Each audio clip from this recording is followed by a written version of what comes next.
I found the blueprints 3 weeks after my uncle's funeral, tucked inside a manila envelope that had somehow wedged itself between the back of his filing cabinet and the basement wall. The envelope was unmarked, sealed with wax that had turned the color of old blood. Inside, rolled architectural drawings on paper that felt wrong to the touch, too smooth, too cold, like touching the surface of still water. The blueprints were for a house I'd never seen before. My uncle had been an architect for 43 years. I'd spent countless afternoons in his study as a child, watching him draft plans with the precision of a surgeon. He built suburban homes, office complexes, the occasional church. Nothing remarkable. Nothing that would explain why these particular drawings made my fingers go numb when I held them. The house in the blueprints was massive, 3 stories, with a basement that seemed to extend far deeper than any foundation should. But it wasn't the size that unsettled me. It was the rooms. There was a kitchen with no exits, a staircase that led to a wall, closets that opened onto other closets in an endless chain, windows positioned where no windows should be, facing inward toward the center of the house. And in the basement, a room marked only with a symbol I didn't recognize, something that looked like a cross turned inside out. I should have thrown them away. Instead, I spread them across my dining table and studied them for hours. The more I looked, the more I noticed details that shouldn't have been there, measurements that didn't add up, angles that seemed to shift when I wasn't looking directly at them, and in the margins, notes in my uncle's handwriting that made no sense. Third iteration, subjects lasted longer. Modify load-bearing walls for optimal resonance. Remember, doors must open inward only. I called my uncle's former business partner the next morning. Tom Morrison, Harold's voice crackled through the phone. Haven't heard that name in. Christ, must be 15 years. Your uncle never mentioned any Tom Morrison to me. But I'd found correspondence.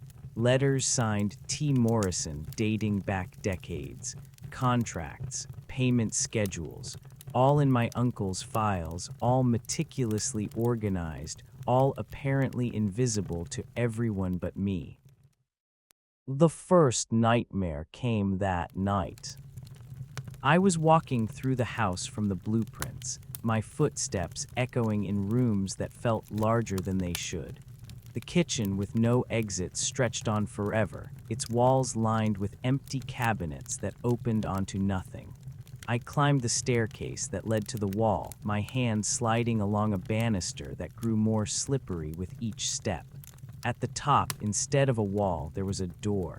It was painted the same color as the wall, nearly invisible, and it opened inward at my touch. Behind it was my uncle's study. But wrong. The desk was there, the filing cabinets, the drafting table, but the windows looked out onto the interior of the house, not the street. And my uncle was sitting at his desk, his back to me, drawing something I couldn't see. You found them, he said without turning around. I hoped you would. I woke up with the taste of copper in my mouth. The next day, I drove to the address listed on the blueprints. It was just a number penciled in the corner, barely legible, 1247 Meridian Street. The GPS led me to an empty lot in a neighborhood I'd never seen before, though I'd lived in this city my entire life. The lot was overgrown with weeds that moved without wind, and in the center, a foundation had been poured but never built upon. The foundation matched the blueprints exactly. I stood at the edge of the concrete slab, looking down at the basement that had been excavated but never finished. The walls were smooth, too smooth, and they seemed to descend much deeper than the blueprints had indicated. At the bottom, barely visible in the afternoon shadow, was a door. It was painted the same color as the concrete, nearly invisible, and it stood slightly ajar. I should have left. I should have gotten back in my car and driven away and never thought about the blueprints again. Instead, I found myself climbing down into the foundation, my hands gripping the smooth walls, my feet finding purchase on ledges that seemed to appear just where I needed them. The door opened inward at my touch. Behind it was a room that couldn't exist. It was vast, far larger than the foundation above, its walls stretching up into darkness. And it wasn't empty. Tables lined the space, each one covered with architectural drawings, hundreds of them, thousands, all for houses that defied logic, structures that seemed designed not for living but for something else entirely. At the center of the room stood a man I didn't recognize, though something about his face seemed familiar. He was tall, thin, with eyes that reflected light like still water. He wore a suit that might have been fashionable 50 years ago, and he was smiling. "You're not supposed to be here yet," he said. His voice echoed strangely, as if it was coming from the walls themselves. "The house isn't finished." "What house?" I asked, though I already knew. "Your house," he said, "the one your uncle designed for you. Though he never told you about our arrangement, did he? 43 years of work, and this is his masterpiece. A house that builds itself room by room in the spaces between sleeping and waking. A house that exists in the blueprints first, then in dreams, then in the world." I looked down at the table nearest to me. The blueprints there were different from the ones I'd found, but unmistakably in my uncle's handwriting. These showed a house that was somehow familiar, a layout that tugged at memories I didn't quite have, and in the margins, more notes. Subject shows promising susceptibility. Structural modifications complete. Phase 3 can begin once subject enters basement. "He built it for you," the man continued. "Room by room, night by night. Every nightmare you've had since you were a child. Every moment of unease in your own home, every time you felt like someone was watching you, he was building.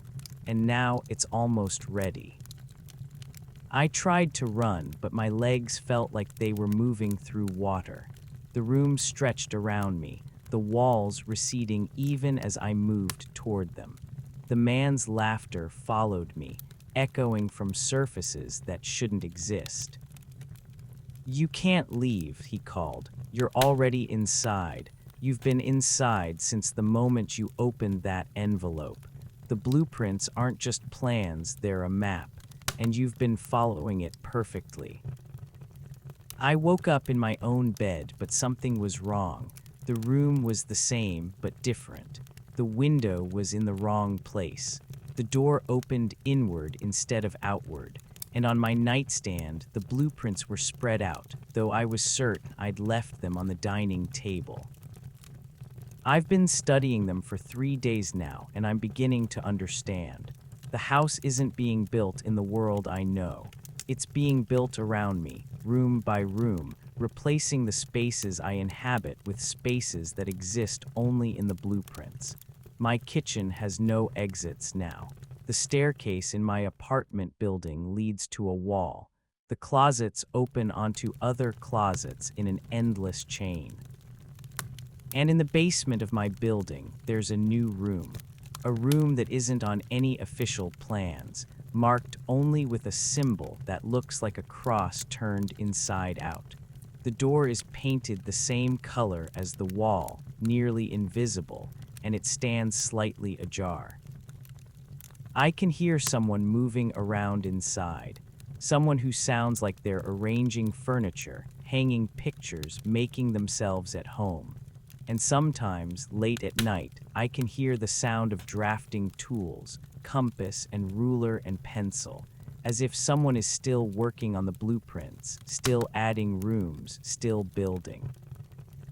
The man was right. I'm already inside.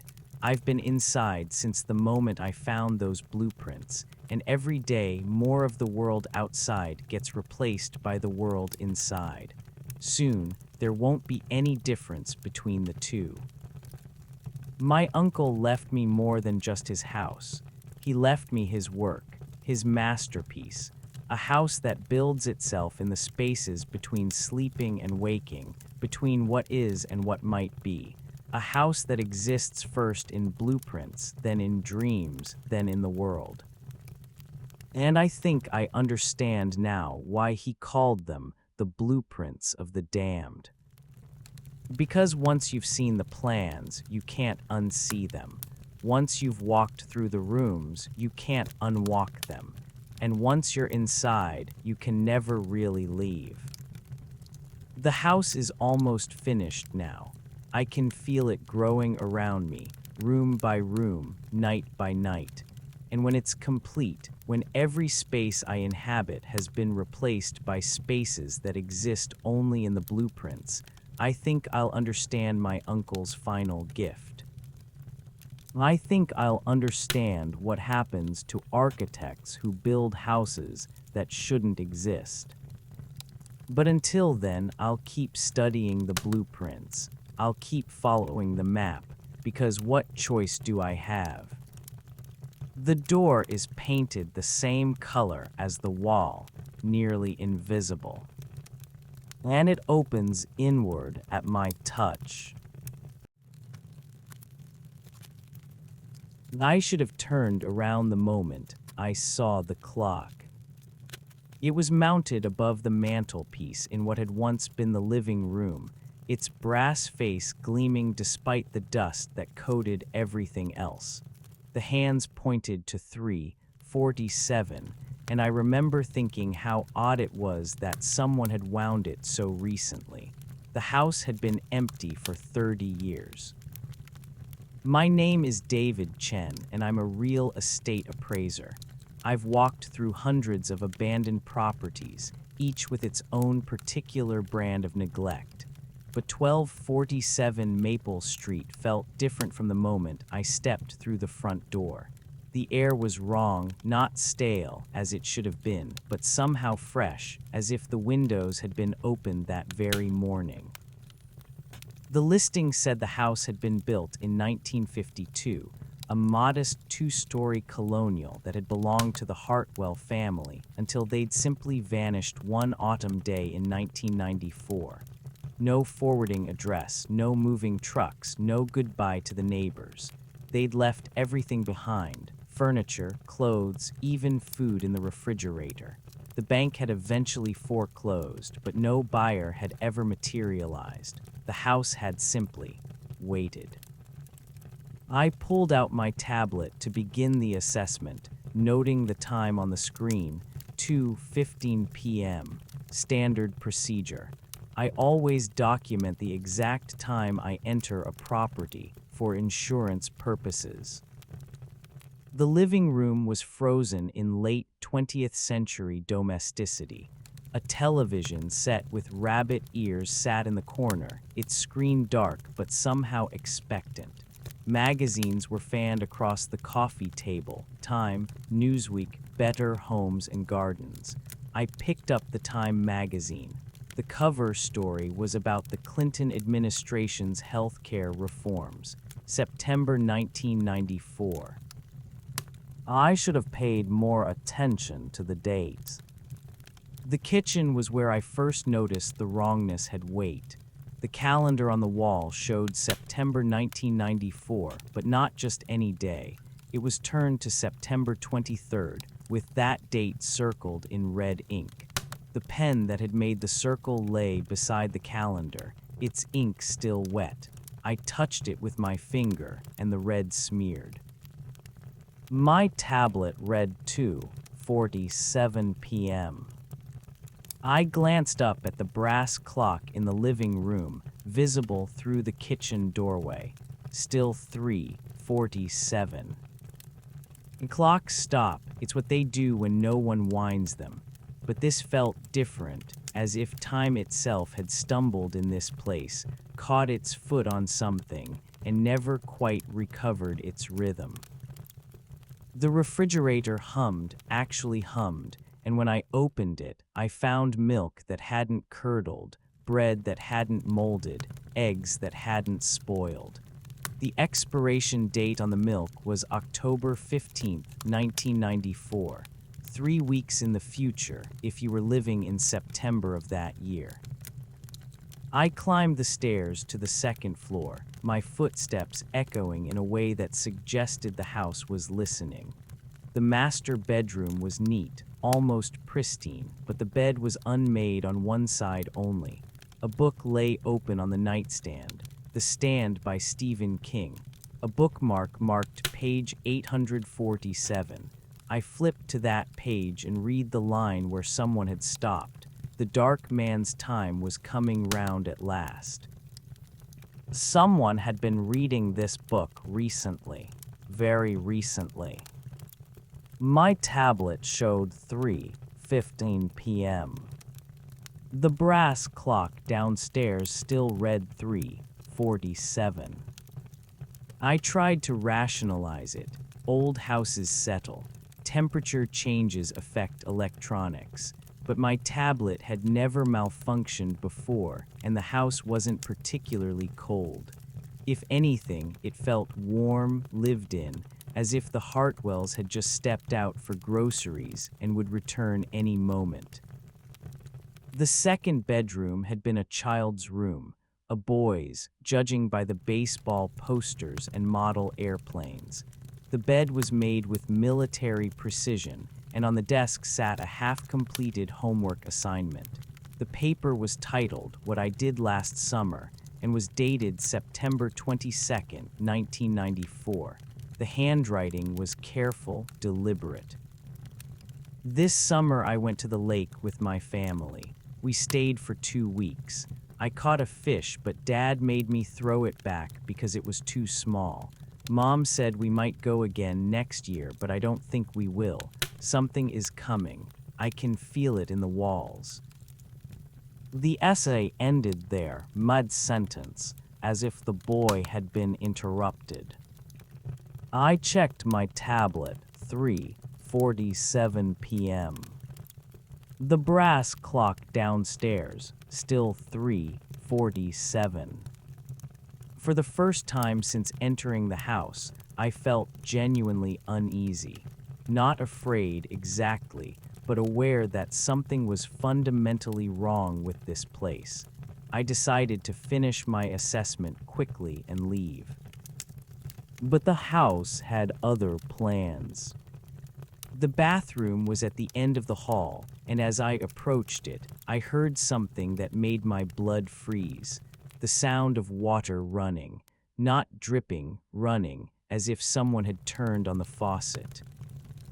I pushed open the door.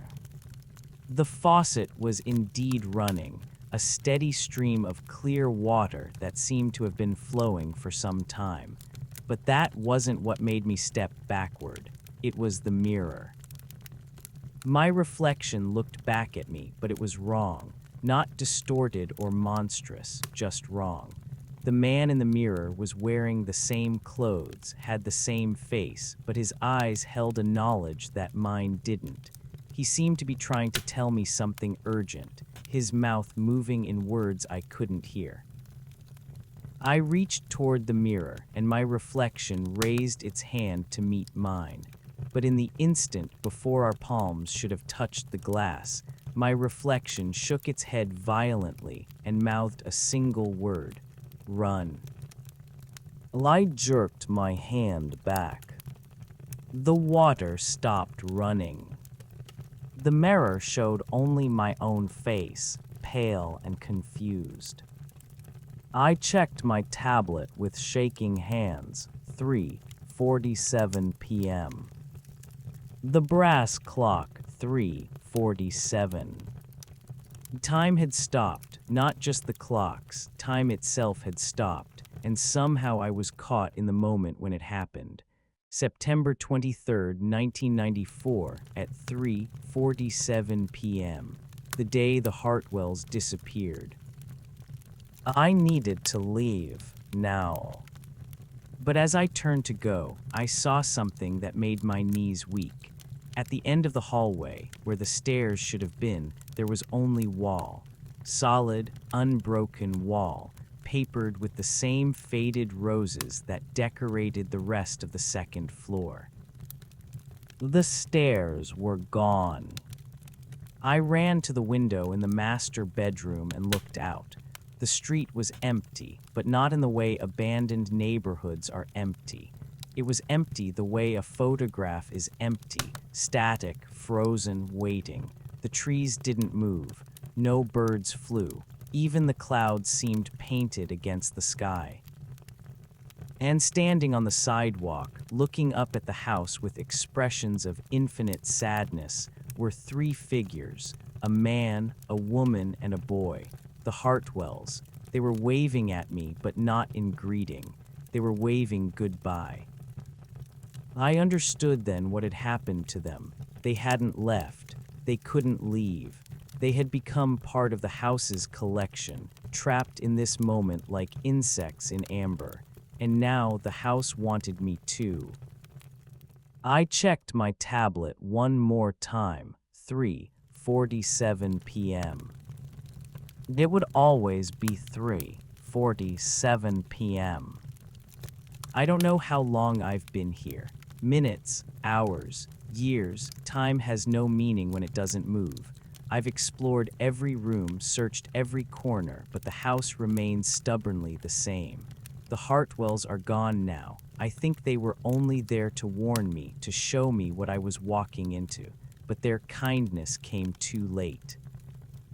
I'm writing this on a piece of paper I found in the boy's desk, using a pen that never seems to run out of ink.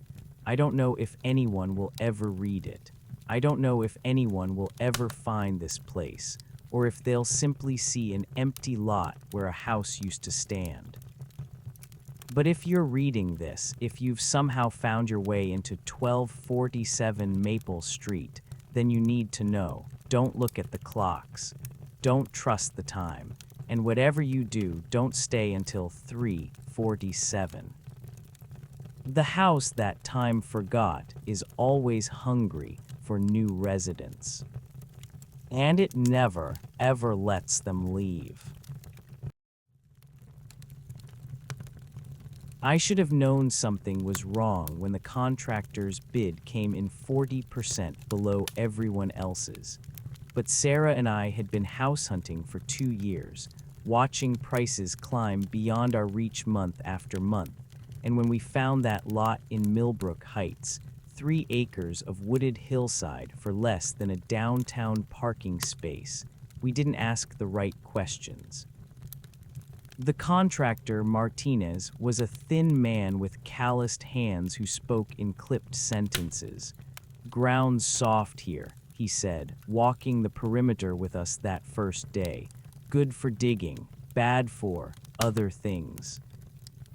I asked what he meant by other things, but he was already moving toward his truck, calling over his shoulder about permits and timelines. The excavation began on a Tuesday in September. I remember because Sarah had circled the date on our kitchen calendar with a red pen, drawing little hearts around it. Foundation Day, she'd written underneath in her careful script. I was at work when Martinez called. His voice sounded different, strained, like he was speaking through a tight throat. "We hit something," he said. "You need to come see." I found him standing at the edge of what should have been a neat rectangular hole. Instead, the excavation looked like a wound in the earth, irregular and deeper than our plans called for. The backhoe sat silent nearby, its bucket still caked with dark soil. "What am I looking at?" I asked. Martinez pointed into the hole. At first, I saw only dirt and shadow. Then my eyes adjusted, and I made out pale shapes jutting from the earthen walls, long, curved things that caught the afternoon light. Bones, Martinez said, though I'd already understood. Lot of them. The county archaeologist arrived the next morning, a cheerful woman named Dr. Chen, who seemed genuinely excited about our problem. She rappelled into the excavation with the enthusiasm of someone discovering treasure. Fascinating, she called up after 20 minutes. Definitely pre-colonial. Could be a burial ground, though the arrangement is unusual. She emerged with dirt on her knees and a puzzled expression. I've never seen anything quite like this. The bones aren't in discrete graves. They're more integrated, woven together almost. The word integrated stuck with me. I found myself repeating it as I drove home, trying to understand what it meant for bones to be woven together. Sarah took the news better than I expected. So we wait, she said, stirring pasta sauce with more force than necessary. How long do these things usually take? Dr. Chen said it depends on what they find. Could be weeks, could be months. The spoon clinked against the pot. We can't keep paying rent and a mortgage. I know. The wedding's in 6 months. We plan to be settled by then. I knew that too. We'd sent save the dates showing an artist's rendering of our dream house, complete with the wraparound porch Sarah had insisted on. Dr. Chen called a week later. The good news is we've determined the site isn't historically significant in a legal sense. The bones are old, but there's no evidence of formal burial practices or sacred ground designation. And the bad news. Well, it's more puzzling than bad. We've excavated similar sites, but never anything with this density. The bones go down at least 12 feet, and they're not random. There's a pattern, but it's not one we recognize. She paused, and I heard papers rustling. The other thing is, we can't determine what kind of bones they are. Some appear human, others aren't. The arrangement suggests they were placed deliberately, but carbon dating puts them at different time periods. Some are centuries old, others much more recent. I asked what much more recent meant. Within the last 50 years, possibly less. That night, I found myself standing at our apartment window, looking out at the city lights and thinking about patterns, about bones placed deliberately in the earth, waiting. Sarah was already asleep when I came to bed, but I lay awake listening to her breathe and wondering what we'd built our future on. The excavation continued for another 2 weeks. Dr. Chen's team worked with the methodical precision of people who'd done this before, but I could see the confusion in their faces when they thought no one was looking. They'd huddle around their findings, speaking in low voices and shaking their heads. Martinez stopped coming to the site altogether. When I called, his wife said he was working another job, but her voice carried an odd note, like she was reading from a script. We're ready to proceed, Dr. Chen announced on a Friday afternoon. The bones have been cataloged and removed. You can resume construction Monday. I walked to the edge of the excavation. The hole looked clean now, surgically precise. The walls were smooth, showing no trace of what had been buried there. All of them, I asked. You got all the bones? Dr. Chen nodded. but something in her expression made me think she was answering a different question than the one I'd asked. Martinez returned the following Monday with a new crew, men I didn't recognize who worked with unusual speed and silence. They poured the foundation in a single day, working past sunset under portable lights. I tried to talk to Martinez about the delay, about additional costs, but he waved me off. "No charge for the wait," he said. "Ground's good now. House will be solid." The framing went up in record time. Martinez's crew worked with an efficiency that seemed almost desperate, as if they were racing against something I couldn't see. They rarely spoke, and when they did, it was in Spanish too rapid for me to follow. Sarah was delighted with the progress. "At this rate, we'll be moved in by Christmas," she said, standing in what would become our kitchen and gesturing at the skeleton of walls around us. But I found myself reluctant to spend time at the site. There was something about the way the house was taking shape, too quickly, too eagerly, that made my skin crawl. The rooms felt wrong before they were even enclosed, as if the space itself was hungry. The first incident happened in October. I was meeting Martinez to discuss the electrical work when I heard Sarah scream from inside the house. I found her standing in the master bedroom, staring at the subfloor. "There's something moving under there," she said, her voice tight with control. "I can hear it." I knelt and pressed my ear to the plywood. At first, there was nothing. Then, faintly, I heard what might have been scratching, or settling, or something else entirely. Martinez appeared in the doorway. "Foundations new," he said without being asked. "Wood still adjusting." But his eyes didn't meet mine, and he left earlier than usual that day. The sounds continued, not every day, but often enough that Sarah started making excuses to avoid the construction site.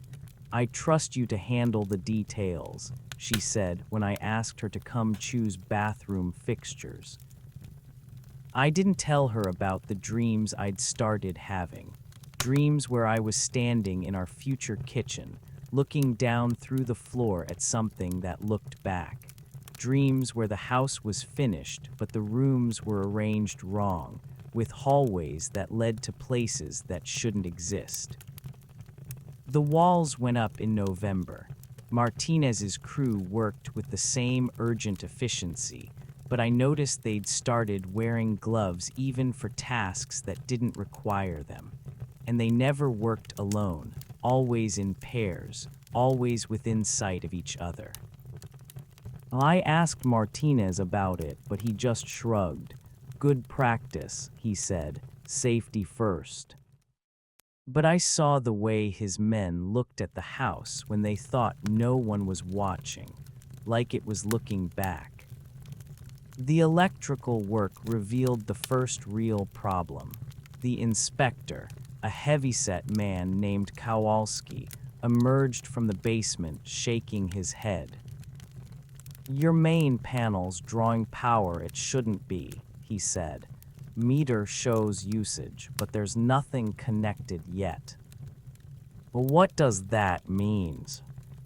"Means something's wrong with the wiring, or the meter, or," he trailed off, looking back at the house. "I'll need to come back tomorrow, run more tests." Kowalski never came back. When I called, his office said he'd requested reassignment to another district. His replacement, a younger man named Torres, passed the electrical inspection without comment, but I noticed he worked quickly and left as soon as his clipboard was signed. The plumbing inspection went similarly. The heating inspection, the final building inspection. Each official worked with unusual speed, as if they were anxious to finish and leave. Everything's moving so smoothly, Sarah said over dinner. It's like the house wants to be built. I set down my fork. What did you say? I said it's like the house wants to be built. You know, like it's cooperating with us.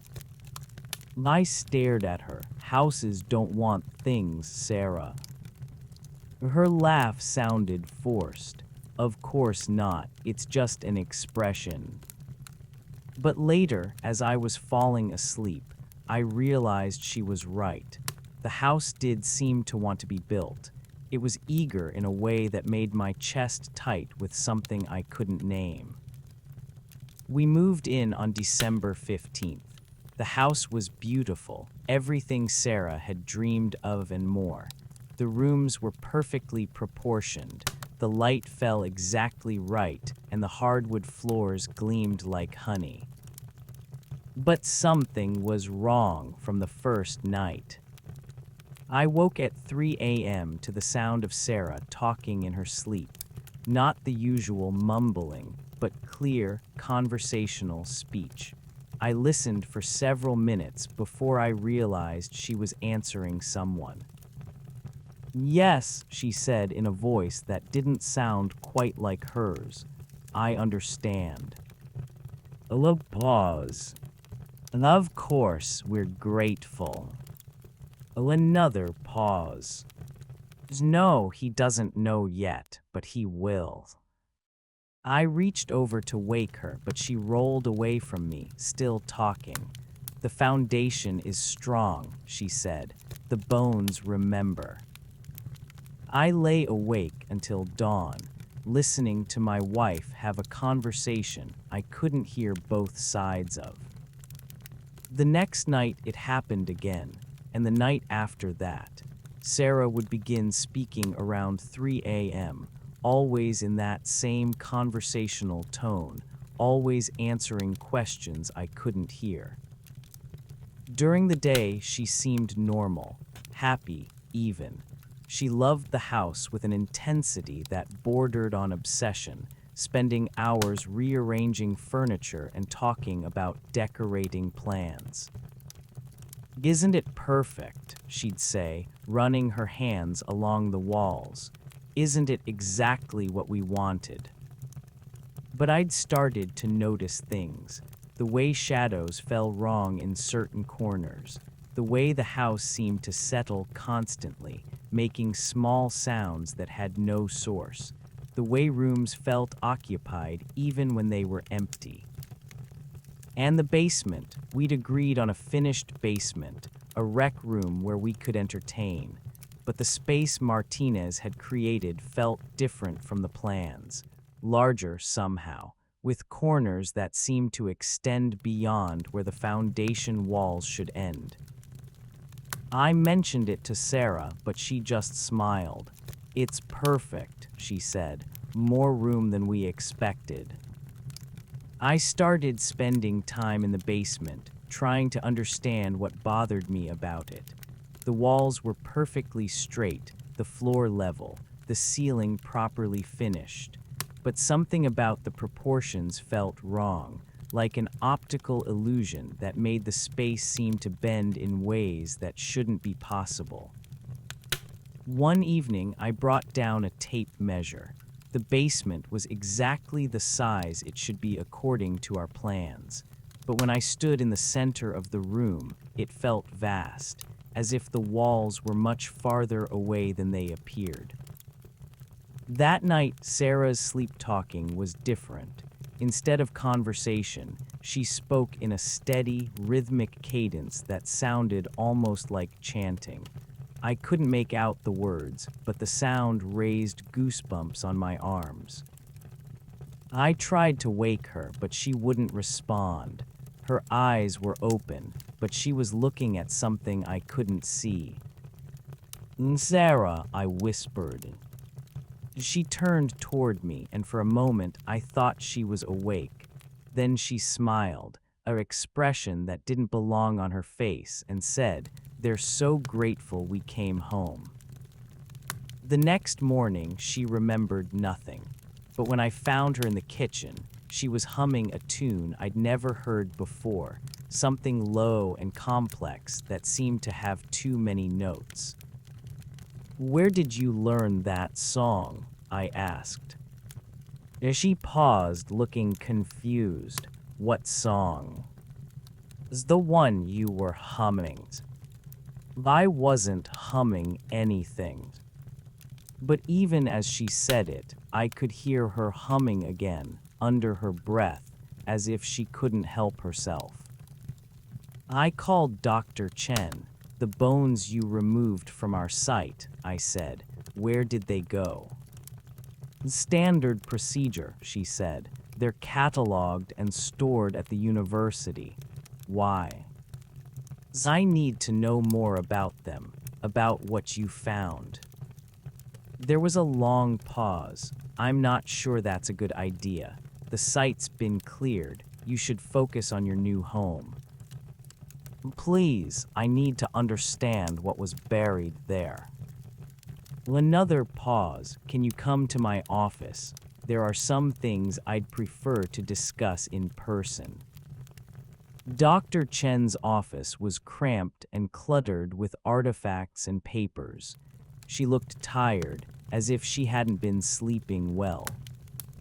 "I've been hoping you wouldn't call," she said.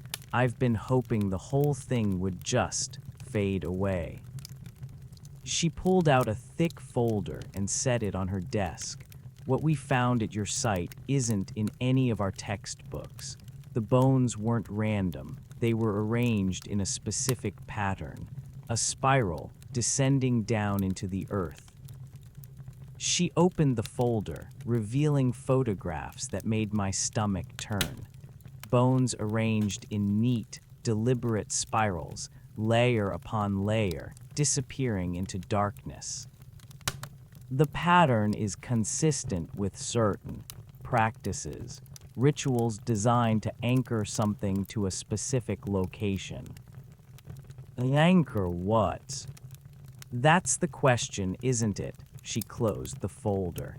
"The bones came from different time periods, different species. Some human, some animal, some we couldn't identify, but they'd all been placed with intention."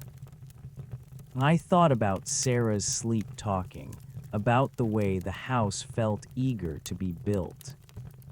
"Dr. Chen," I said slowly, "what if whatever those bones were anchoring is still there?" She looked at me for a long moment. "Then you should move," she said quietly. "Tonight." I drove home in a daze, Dr. Chen's words echoing in my mind. The house looked normal as I pulled into the driveway, beautiful even with its fresh paint and perfect proportions. But as I sat in the car, I realized I was afraid to go inside. Sarah met me at the door, smiling that strange smile I'd been seeing more often lately. "How was your day?" she asked, but her voice had that same conversational tone she used in her sleep. "Fine," I said, studying her face. "How was yours?" "Perfect. The house and I had such a nice talk." My blood went cold. "What?" She laughed, but it sounded wrong, like she was remembering how laughter was supposed to sound. "I meant I had a nice, quiet day, at home, in our beautiful house." That night I didn't sleep. I lay in bed listening to Sarah's breathing, waiting for the sleep talking to begin. But instead, around 3 a.m., I heard something else. Footsteps in the basement. Slow, deliberate steps moving across the floor we'd never quite finished. I slipped out of bed and crept downstairs, following the sound. The basement was dark, but I could see enough to know it was empty. The footsteps had stopped, but I could feel presence, something watching from the corners where the shadows seemed too deep. I flicked on the lights and the basement looked normal. Concrete floor, finished walls, storage boxes neatly stacked. but the feeling of being watched remained. I was about to leave when I noticed something I'd missed before. In the center of the floor, barely visible in the concrete, was a pattern. Faint lines that curved and spiraled, like an echo of something that had been there before. Like the pattern Dr. Chen had shown me in the photographs. I knelt and traced the lines with my finger. They were warm to the touch, warmer than the surrounding concrete. And as I followed the spiral inward, I realized it wasn't just a pattern, it was a map. A map of something that descended far below our foundation, deep into the earth where the bones had been waiting. I stood up quickly, suddenly desperate to get out of the basement. But as I reached for the light switch, I heard Sarah's voice from upstairs. "Don't go yet," she called. "We're not finished talking." But Sarah was asleep. I'd left her in bed, unconscious, 20 minutes ago. I climbed the stairs slowly, my heart hammering. The house felt different now, not like a home, but like something that had been pretending to be a home. The walls seemed to pulse with their own rhythm, and I could hear sounds from rooms that should have been empty. Sarah was standing in the kitchen, but she wasn't alone. The room was full of shadows that moved independently of any light source, and they seemed to be listening as she spoke. "He's starting to understand," she said in that conversational tone. "But it's too late now. The foundation is set." I backed away, but she turned toward me with that smile that didn't belong on her face. "Hello, darling," she said. "We've been waiting for you." I ran. I'm writing this from a motel room 30 miles away, but I can still feel the house pulling at me, like a tide or gravity or something deeper than either. Sarah is still there, still talking to whatever lives in the spaces between our walls. I know I should call the police, but what would I tell them? That my wife is having conversations with our house, that our foundation was built on something that refuses to stay buried.